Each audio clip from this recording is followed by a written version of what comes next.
Recording हो गई on. ठीक, चलो एक एक बात बोल रहा हूँ, ध्यान से सुनो। कल बेटा मैंने सारी कमिटी तुम लोग को समझा दिया था। पहले तो ये बताओ, थोड़ा और जूम करते हैं तुम्हारे लिए। विजिबल है अच्छे से, हाँ या ना, फटाफट बोलो। Yes sir. चलो इस पे कोई तकलीफ हो तो बताओ तो। Definition of board of director पे नहीं सर। क्लियर है? हाँ। ओके, मार्किंग कर देते हैं भाई, कितना पढ़ना है उसमें डेफिनेशन में हमको। डेफिनेशन में हमको ये पढ़ना है, section 2 subsection 10 of companies act defines that board of director और board in relation to the company means collective body of director of the company. इस लाइन में कोई दिक्कत है क्या? इस लाइन नहीं सर। नहीं, चलो उसका नीचे टिक करना है अपने को। As per section 149 of Companies Act 2013, the board of director of every company shall consist of क्या? Individual only. Thus, no body, corporate, association or firm shall be appointed as director. इस लाइन में कोई दिक्कत है क्या? नहीं sir. नहीं है। श्योर हो सारे लोग? क्लियर है बात? कंपोजिशन कल हमने पढ़ा था क्या क्लास में? पब्लिक कंपनी में कितने चाहिए? 3 डायरेक्टर्स। 3 प्राइवेट में 2 पर्सन में 1 और अगर मैक्सिमम डायरेक्टर बोला जाए तो कितने होते हैं? 15 15 से ज्यादा करने तो क्या करूं? Special resolution. स्पेशल रिजोल्यूशन जब मेजॉरिटी रहती है। किसी प्रकार की। अच्छा ये लाइन थोड़ा सा स्टार बना लो। सेक्शन 8 कंपनी में मैक्सिमम नंबर ऑफ डायरेक्टर का रूल अप्लाई नहीं होता। किस कंपनी में नहीं होता? सेक्शन 8। भूलोगे तो नहीं इसको। चलो ये कल पढ़ लिए थे, अब आगे सुनो बेटा। कमिटी पे आ जाते हैं। कमिटी का मतलब मैंने क्या बताया था यार? कंपनी होती है, कंपनी में होते हैं बोर्ड ऑफ डायरेक्टर्स। इनके पास बहुत सारे क्या होते हैं? इंपॉर्टेंट वर्क होते हैं करने को। ठीक, तो ये क्या करते हैं? अपने काम को टास्क फोर्स में बांट देते हैं। इनकी जो टास्क फोर्स होती है वो क्या कहलाती है? बताओ क्या कहलाती है? इनकी जो टास्क फोर्स होती है उसको क्या बोलते हैं हम लोग? कमिटी। इस कमिटी का काम क्या है? जो टास्क दिया जाए उसको कंप्लीट करना है। तो यहाँ पे आप देखिए, एकदम अच्छे से सीखिए। Board committee is a small working group identified by the board consisting of board member. कौन से? एग्जीक्यूटिव की नॉन एग्जीक्यूटिव? बोलो। एग्जीक्यूटिव। मैक्सिमम नॉन एग्जीक्यूटिव होते हैं, मैंने बताया है कमिटी में। ध्यान आ रहा है? Yes sir. For the purpose of supporting the boards work. आपको लाइन और मीनिंग समझ आई कि नहीं है ये बताओ। बोर्ड कमिटी क्या है? बोर्ड का ही एक स्मॉल वर्किंग ग्रुप है जिसमें बोर्ड मेंबर्स होते हैं और बोर्ड के वर्क को सपोर्ट करते हैं। Committees are generally form to perform some expertise work. कोई एक्सपर्ट काम करने के लिए क्या बनाई जाती है? कमिटी बनाई जाती है। ईमानदारी से बोलो, मेरे शब्द, मेरी बात समझ आई कि नहीं है? हाँ या ना? Yes sir. क्लियर है? सीधे मुद्दे की बात पे और नीचे जो जरूरी है। मैंडेटरी कमिटी कौन कौन सी है? कंपलसरी कमिटीज कौन कौन सी है? सबसे पहली ऑडिट कमिटी, दूसरी नॉमिनेशन एनुमरेशन कमिटी, तीसरी स्टेक होल्डर रिलेशन कमिटी और चौथी CSR committee, corporate social responsibility committee. आप हैंड रेज करके बताओ ये बात आपको समझ आई कि गई सिर के ऊपर से? आपको क्लियर है कि नहीं है? हाँ या ना?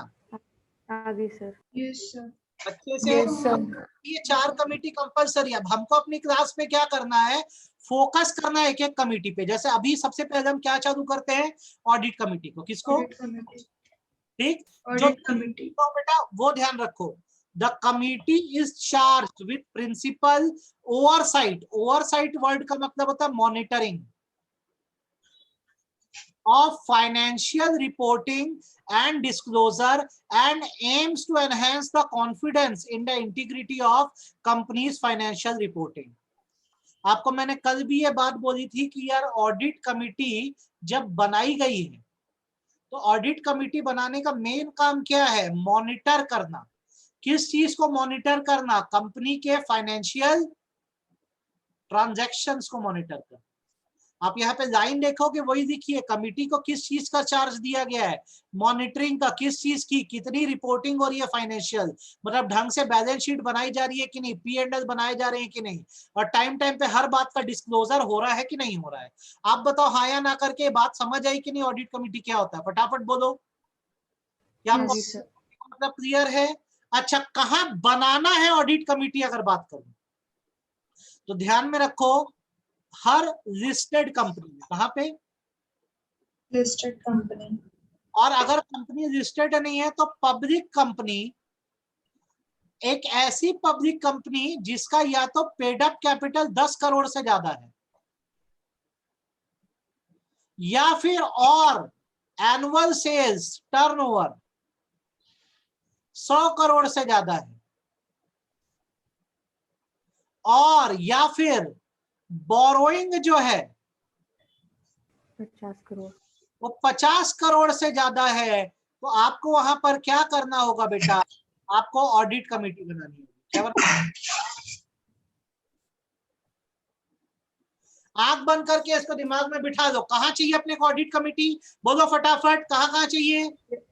लिस्टेड कंपनी, पब्लिक कंपनी जिसका जिसका paid up capital 10 10 crore crore और more, turnover turnover 100 crore, borrowing 50 crore और बोरोइंग करोड़ से ज्यादा। आपके नोट्स में पढ़ना है तो देखो, पहला हर लिस्टेड कंपनी में, दूसरा हर पब्लिक कंपनी जिसका पेड अप कैपिटल 10 करोड़ से ज्यादा, हर पब्लिक कंपनी जिसका टर्नओवर 100 करोड़ से ज्यादा, हर पब्लिक कंपनी जिसका आउटस्टैंडिंग लोन कितने से ज्यादा? 50 करोड़ से ज्यादा। वहां पर आपको क्या करना होगा? ऑडिट कमेटी बनानी होगी। आई होप आपको ये बात समझ आ गई होगी और इसमें आपको बिल्कुल दिक्कत नहीं गई होगी। क्या आपको ये क्लियर है, हाँ या ना? Yes Yes, sir. sir. Clear है। ये एक छोटा सा नोट है, इस पे इसको ध्यान रखो कि अगर मेरी एक पब्लिक कंपनी है, ध्यान से सुनना मेरी बात को, मेरी एक पब्लिक कंपनी है जिसका मैं बोलता हूँ पेड अप कैपिटल 10 करोड़ से ज्यादा है, आप बताओ मेरे को ऑडिट कमेटी बनानी है कि नहीं बनानी है? बनानी है। मेरे को कमेटी बनानी है। अब बात ये है कि ये जो एक पब्लिक कंपनी है, मान लो इसका एक जॉइंट वेंचर है या इसकी एक होल्डी ओन सब्सिडरी कंपनी है या एक डोरमेंट कंपनी है, क्या इनको भी ऑडिट कमेटी बनानी पड़ेगी? फिर रिपीट कर रहा हूं, मेरी पब्लिक कंपनी है, कैपिटल 10 करोड़ से ज्यादा है, चलो भाई ठीक है, मैं ऑडिट कमेटी बना दी। अब मैं बोलता हूं कि मेरी कंपनी में तो ऑडिट कमेटी है, लेकिन क्या मेरे जॉइंट वेंचर्स को भी ऑडिट कमेटी बनानी पड़ेगी? जवाब है नहीं। अगर मेरी कोई सब्सिडरी कंपनी है, क्या उनको भी ऑडिट कमेटी बनानी पड़ेगी? जवाब है नहीं। अगर मेरी कंपनी डोरमेंट हो जाए तो भी मुझे ऑडिट कमेटी बनानी है क्या? जवाब है नहीं। तो दिमाग में बिठाओ, 3 जगह ऑडिट कमेटी बनाने की जरूरत नहीं है। जितने आपके जॉइंट वेंचर्स है उसमें, आपकी सब्सिडरी कंपनीज में, और यदि आप डोरमेंट कंपनी हो जाते हो तो आपको ऑडिट कमेटी बनाने की जरूरत नहीं है। आप बताओ ये बात आपको समझ आई कि मैं और डिटेल में आपको समझाऊं? आ गई समझ। अभी तक कितना पढ़े, कितना समझ आया, ईमानदारी से बोलो। आपको कमेटी का मतलब समझ आ गया है? कंपलसरी कमिटीज कौन सी है, क्लियर हो गया है, हाँ या ना? Yes, sir. Sir audit committee क्या है, समझ आया कि नहीं आया? हाँ। कहाँ बनाना है ये बात समझ आई कि नहीं आई? Yes, sir. कहाँ नहीं बनाना है ये समझ आया कि नहीं? हाँ। आ गया। नीचे होता कौन है ऑडिट में? कम से कम 3 डायरेक्टर चाहिए। कितने डायरेक्टर? डायरेक्टर्स। उसमें भी मेजॉरिटी इंडिपेंडेंट की होनी चाहिए। मेजॉरिटी ऑफ डायरेक्टर इंडिपेंडेंट होने चाहिए, ये ध्यान रखना। यहाँ पे लिखते हैं अपन हाईलाइट करके, 3 डायरेक्टर चाहिए अपने को, और उस 3 में से भी अपने को मेजॉरिटी क्या चाहिए? इंडिपेंडेंट। ये बात भूलोगे तो नहीं? नहीं sir. The majority including the chairperson should be the person with ability to read and understand the financial statement. जो मेजोरिटी ऑफ डायरेक्टर ऐसे हों जिनको फाइनेंशियल स्टेटमेंट मतलब बैलेंस शीट और प्रॉफिट एंड लॉस अकाउंट पढ़ना और समझना आता हो। आई होप आपको ये बात समझ आ गई होगी और इसमें आपको दिक्कत नहीं गई होगी। अब एक बात बोल रहा हूं, इसको थोड़ा सा अच्छे से याद रखना। ये जो कॉन्स्टिट्यूशन आपको दिया है, ये है for public companies, for public companies under section 177। यहाँ पे मेरे कहने का मतलब है कि यदि आपकी पब्लिक कंपनी का कैपिटल 10 करोड़ से ज्यादा है, या टर्नओवर 100 करोड़ से ज्यादा है, या बोरोइंग 50 करोड़ से ज्यादा है, तो आपकी ऑडिट कमेटी में 3 डायरेक्टर होंगे, उसमें से मेजॉरिटी इंडिपेंडेंट होंगे और जिनको फाइनेंशियल स्टेटमेंट रीड और राइट करना आता होगा। आप बताओ, आपको मेरी बात थोड़ी बहुत समझ आई कि चकरा गए? ईमानदारी से बोलो। आगे सर। आ गई। अब आगे मेरी बात को सुन के समझना। अगर आपकी कंपनी लिस्टेड हो जाती है, क्या हो जाती है? लिस्टेड। कहाँ लिस्टेड हो जाती है? स्टॉक एक्सचेंज में लिस्टेड हो जाती है। तो आपका कॉन्स्टिट्यूशन कुछ इस तरह से होगा, और ये इंपॉर्टेंट अच्छे से ध्यान रखो। आपको भी ऑडिट कमेटी बनानी है और आपका कॉन्स्टिट्यूशन कुछ ऐसा होगा कि आपके यहाँ बेटा मिनिमम 3 डायरेक्टर होंगे ऑडिट कमेटी में, मिनिमम, मैक्सिमम कितने भी हो सकते हैं। इसमें से 2/3 जो है वो इंडिपेंडेंट होंगे। ऊपर क्या लिखा था? नॉर्मल पब्लिक कंपनीज के लिए मेजॉरिटी, मेजॉरिटी। मेजॉरिटी 2/3 है ना। नेक्स्ट यहाँ पर बोल रहा था मेजॉरिटी मेंबर्स को फाइनेंशियल स्टेटमेंट पढ़ना आना चाहिए। नीचे क्या बोल रहा है देखना, all member of audit committee shall be financially literate and at least one member shall have accounting or financial management expertise. वहां बोल रहा था कि मेजॉरिटी मेंबर्स को पढ़ना और लिखना आता हो फाइनेंशियल स्टेटमेंट, यहां बोल रहा है सबको आता हो और कम से कम एक पर्सन ऐसा हो जो एक्सपर्ट हो। आप बताओ, आपको मेरी बात समझ आई कि सिर के ऊपर से गई? ईमानदारी से।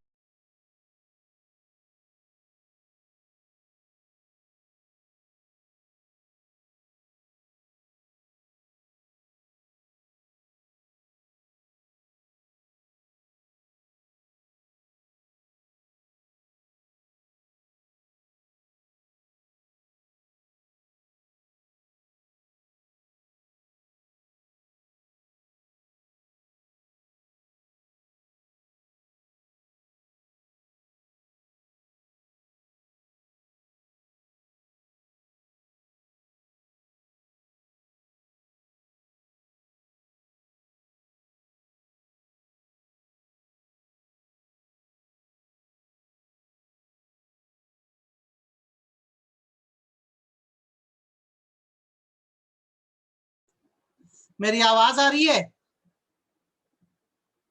Yes sir. तो ये चीज अच्छे समझ आए कि नहीं भैया? लिस्टेड कंपनी में थोड़ा अलग क्राइटेरिया है। क्राइटेरिया नोट्स में पढ़ लिया आपने कि समझ आया कि नहीं आया?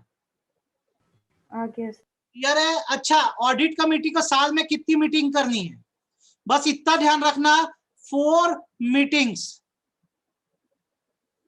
Once in each quarter.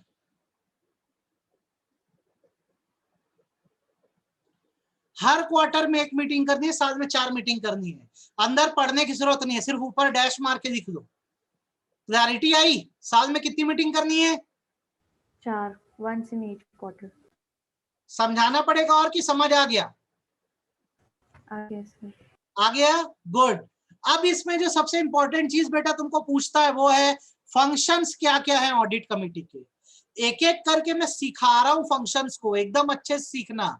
अगर आपकी कंपनी में ऑडिट कमेटी बनी है तो उसके काम क्या है? सबसे पहला, ये मैंने कल भी बताया था कि आपकी कंपनी में जो भी ऑडिटर आएगा उसको रखने का काम कौन करेगा? Audit committee. तो ऑडिटर को अपॉइंटमेंट का रिकमेंडेशन देना, उनका रेम्यूनरेशन डिसाइड करना, उनका टर्म डिसाइड करना, ये सब काम कौन करके देता है? ऑडिट कमेटी देती है।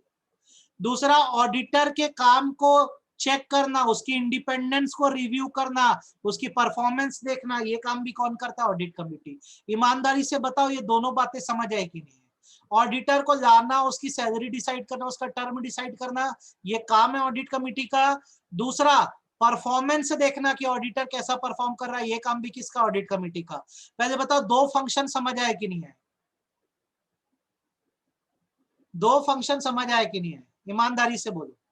आ गया सर। आ गया सर। बाकी लोग को नंदनी क्लियर है बेटा? दोनों Yes, sir. गुड। अब तीसरा सुनना, जो भी कंपनी में फाइनेंशियल स्टेटमेंट बनेगी, मतलब बैलेंस शीट P&L बनेगा, ऑडिटर रिपोर्ट बनेगी, उसका एग्जामिनेशन और चेकिंग कौन करेगा? Audit committee. On the team audit committee. आपके सबसे पहले ऑडिटर को रिकमेंड करना, उसकी परफॉर्मेंस चेक करना, सारी फाइनेंशियल स्टेटमेंट एग्जामिन करना, ये सारे काम कौन करता है? ऑडिट कमिटी करती है। ठीक, ये बताओ ऑमनीबस अप्रूवल क्या होती है? बताओ क्या होता है ऑमनीबस अप्रूवल? बोलो कल बताना। जब The related party transaction. Very good. जब ट्रांजैक्शन होता है, ऑडिट कमिटी के सारे मेंबर्स की कंसेंट चाहिए होती है, तो बोलते हैं ऑमनीबस अप्रूवल। यहाँ पे लाइन पढ़ा के दे रहा हूँ, टिक करो। ऑडिट कमिटी में make omnibus approval for related party transaction propose to be enter into by the company. पहले इतना टिक करो। इसमें आपको कोई समस्या है क्या? नहीं। नहीं। आप लोग टिक कर दिया अपने नोट्स में? Yes, sir. टिक कर दिया? नीचे की लाइन टिक करना। In case any transaction involve any amount exceeding 1 crore is entered into by director or officer without obtaining approval of audit committee and it is not ratified by audit committee within 3 months from date of transaction, such transaction shall be voidable at the option of audit committee. And if the transaction is with related party to any director or is authorized by any director, the director concerned shall indemnify the company against any loss incurred by it. Example दे रहा हूं ताकि आपको बिल्कुल doubt ना रहे। एक company है ABC लिमिटेड नाम की, इसमें तनीषा जो है वो डायरेक्टर है। ध्यान से मेरी बात को सुनना, तनीषा एक डायरेक्टर है। इस कंपनी ने DEF एंड कंपनी नाम की एक फर्म के साथ कॉन्ट्रैक्ट किया। कितने का कॉन्ट्रैक्ट किया? 2 करोड़ रुपए का कॉन्ट्रैक्ट किया। बाद में पता लगता है इस फर्म की एक पार्टनर तनीषा है। अब आप बताओ ये कैसा ट्रांजैक्शन है? ये कैसा ट्रांजैक्शन है? बोलो भाई। एक कंपनी ABC लिमिटेड जिसमें तनीषा डायरेक्टर है, इस कंपनी ने एक फर्म से कॉन्ट्रैक्ट किया जिसमें तनीषा पार्टनर है, तो ये ट्रांजैक्शन को मैं क्या नाम दूंगा? बताओ, बोलो क्या नाम दूंगा? कैसा ट्रांजैक्शन है ये? नंदनी, रजनी बताओ बेटा।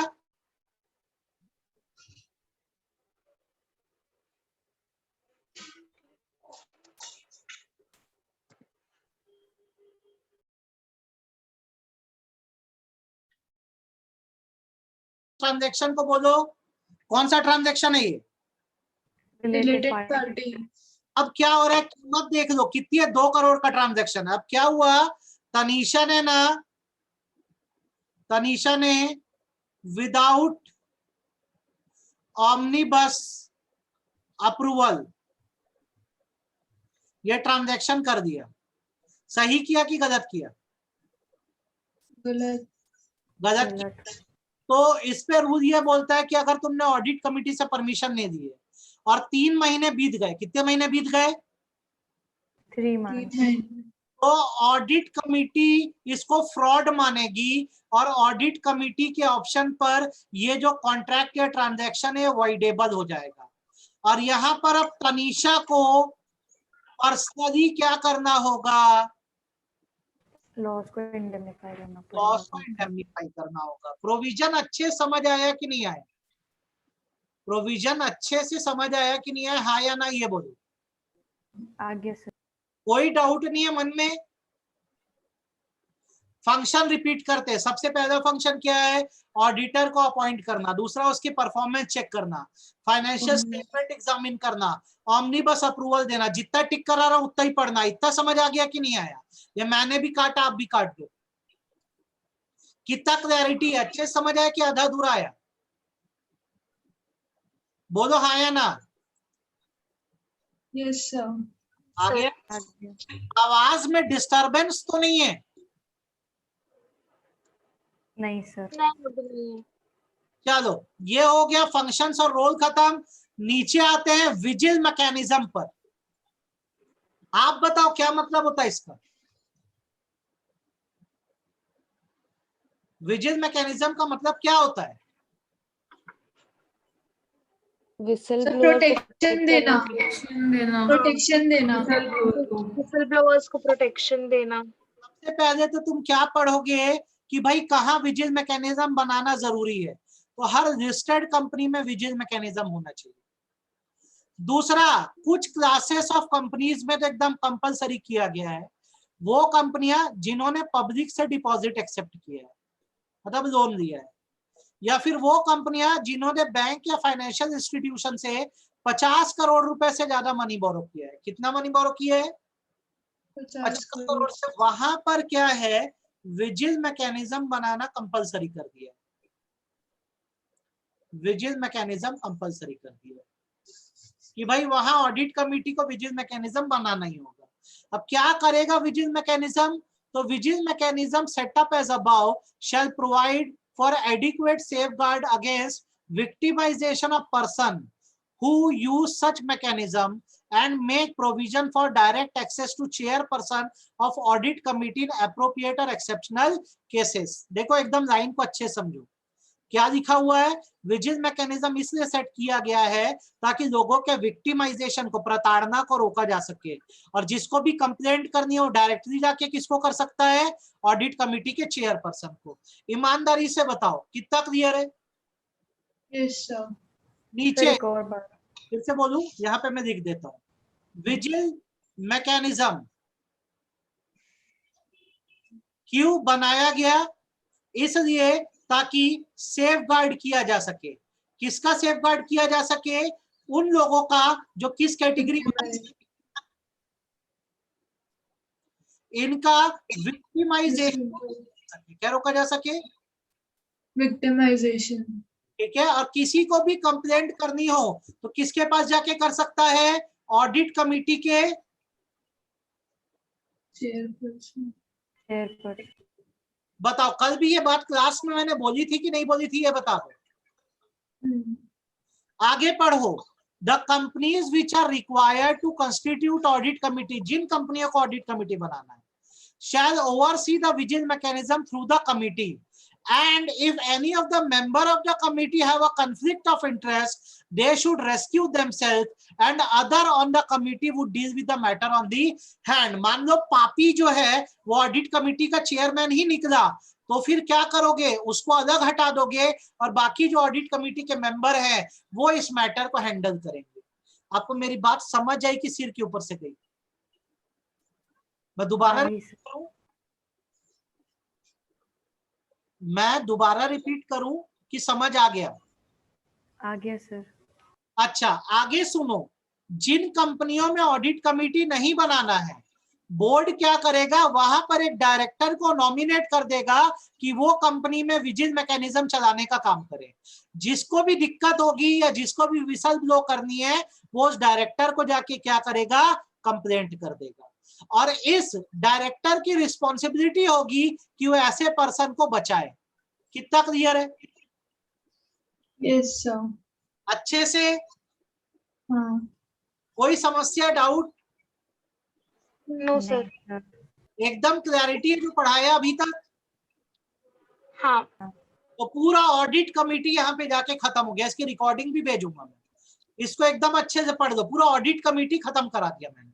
अब उसके जो कमिटीज है बेटा एकदम इजी सी हैं, लेकिन आपको पढ़ना एकदम अच्छे से। सेक्शन 177 ऑडिट कमेटी था, 178 नॉमिनेशन रेन्यूमरेशन कमेटी है। क्या है? देखो एकदम इजीएस्ट वे में पढ़ना सिखा रहा हूं। वेयर रिक्वायर्ड, कहां बनानी है? Same as audit committee. जहां ऑडिट कमेटी बनेगी वहीं पर नॉमिनेशन रेन्यूमरेशन कमेटी बनेगी। पहले बताओ ये बात समझ आई कि सिर के ऊपर से गई?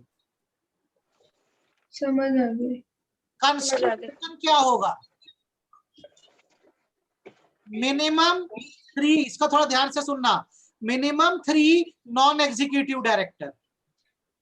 वहां पे मेजॉरिटी पढ़ रहे थे ना, यहां पर पूरे के पूरे नॉन एग्जीक्यूटिव होंगे।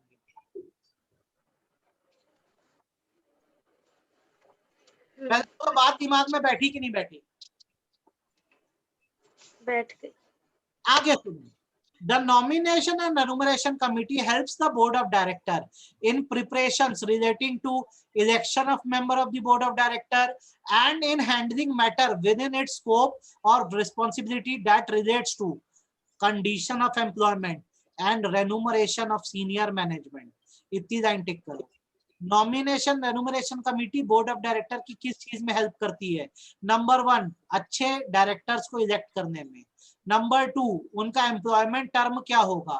नंबर 3, उनकी सैलरी क्या होगी. ये डिसाइड करने में नॉमिनेशन रेन्यूमरेशन कमेटी बोर्ड की हेल्प करती है. क्या आपको मेरी कही गई बात समझ आई कि सिर के ऊपर से गई? आगे सर. हाँ, फिर से क्लियर है? क्लियर है. अच्छा, ये आप पढ़ सकते हो बेटा. कहाँ बनाना है? Same as audit committee, same as audit committee.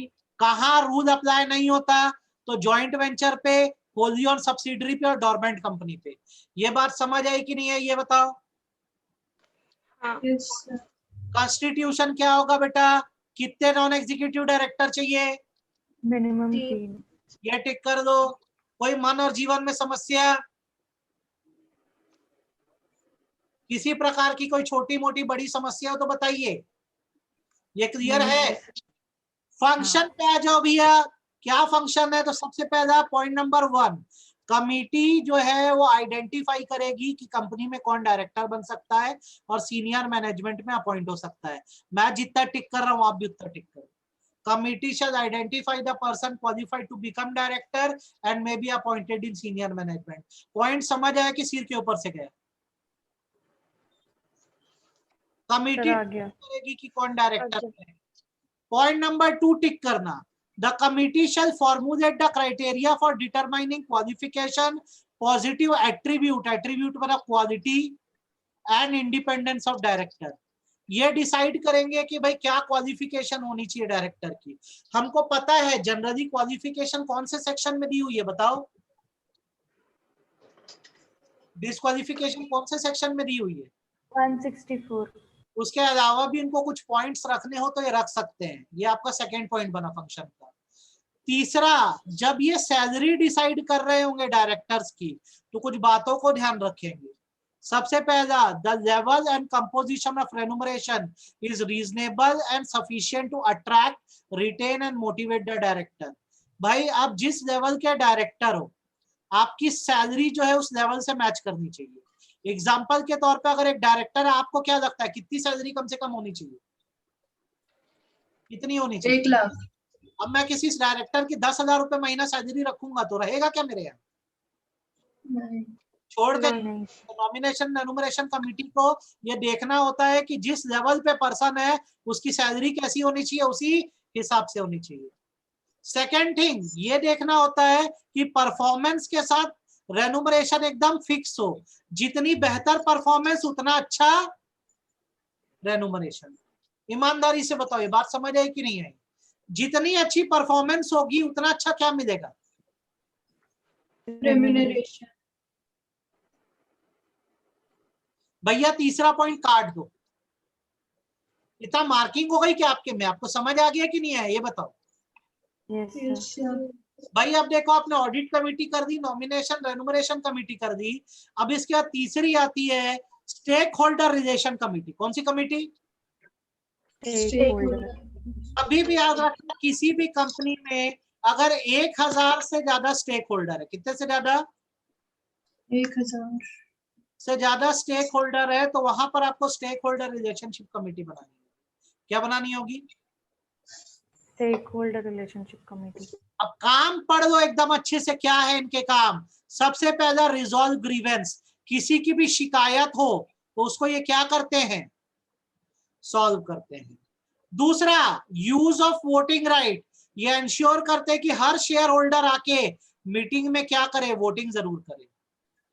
तीसरा, सर्विस स्टैंडर्ड बना रहे. सर्विस स्टैंडर्ड बने रहने का मतलब ये होता है कि कंपनियों को जो शेयर होल्डर्स हैं उनको एक बेहतर सर्विस देनी है. क्या देनी है? बेहतर सर्विस. मतलब टाइम पे शेयर अलॉट हो, टाइम पे शेयर ट्रांसफर हो. ये बहुत जरूरी चीज है. पूरी बात रिपीट करता हूं. शिकायतों को सुलझाना पहला काम, सारे शेयर होल्डर से वोट डलवाना दूसरा काम, तीसरा काम सर्विस स्टैंडर्ड बना रहे शेयर होल्डर के लिए, मतलब टाइम पे उनको शेयर अलॉट हो और टाइम पे शेयर ट्रांसफर हो। आप बता दो कितना क्लियर है? क्लियर है सर। चौथा और आखिरी फंक्शन, जितने लोगों का पैसा अनक्लेम रह गया जैसे डिविडेंड का पैसा, ये इंश्योर करना कि सभी लोग को टाइम पे पैसा मिलता रहे, कोई पैसा बीच में ना भी दे पाया हो तो उसको पैसा दिलवाना, ये काम जो होता है स्टेक होल्डर रिलेशनशिप कमेटी का होता है।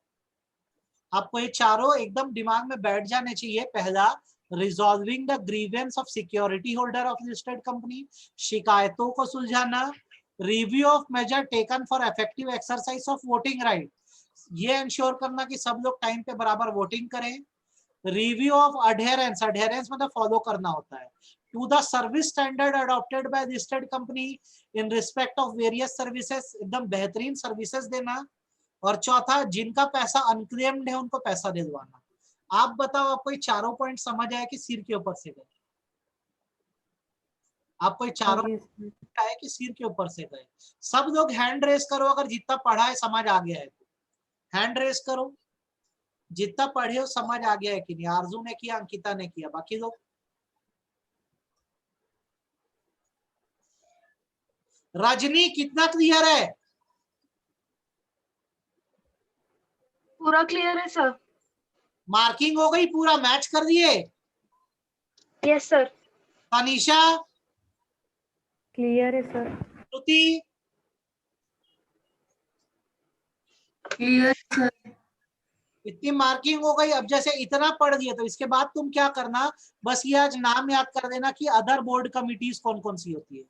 रिस्क मैनेजमेंट को ना बाद में करेंगे जब चैप्टर खत्म होगा, इसको मैं स्टार बना के छोड़ दे रहा हूँ आपके लिए,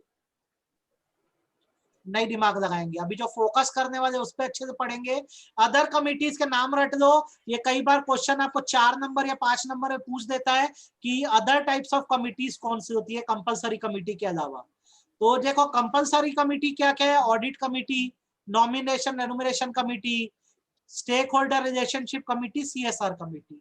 उसके अलावा और अगर कमिटी बनानी हो तो आप बना सकते हो, corporate governance committee, science technology committee, regulatory compliance governance committee, investment committee, ethics committee. आपकी चॉइस है, इतनी कमिटीज और बना सकते हो। ये नॉन कंपलसरी है, बनाए तो भी ठीक और नहीं बनाए तो भी ठीक। आप ईमानदारी से बोलो आपको मेरी बात समझ आई कि नहीं? ये कमिटीज बनाओ तो भी ठीक, नहीं बनाओ तो भी ठीक, नाम रट डालना। क्या करना? नाम याद कर। बन जाएगा, हाँ या ना? Yes sir. तो यहाँ पे आपका 50% चैप्टर खत्म हो गया। अब आप क्या करोगे, मैं ये लेक्चर रिकॉर्ड तो कर दिया हूँ, आपको भेज देता हूँ, आप रिकॉर्डिंग देखना और ये लेक्चर पढ़ डालना। कल सुबह 9 बजे अगर ऑफलाइन का मैं पता कर देता हूँ, बाकी लोग ओपन कर देंगे तो ऑफलाइन पढ़ाऊंगा बेटा, वरना मैं आपको ऑनलाइन सुबह 9 बजे कल पढ़ाऊंगा, ठीक है? Okay sir. चलो कल बोर्ड से चालू करेंगे, कोशिश करेंगे ऑफलाइन ही पढ़ने की, वो अलग ही बात होती है उसकी, है ना? Yes sir. ठीक है, अगर नहीं हो पाया तो ऑनलाइन पे आएंगे अपन, ठीक है बेटा? Bye sir. Bye bye sir, thank you. Bye sir.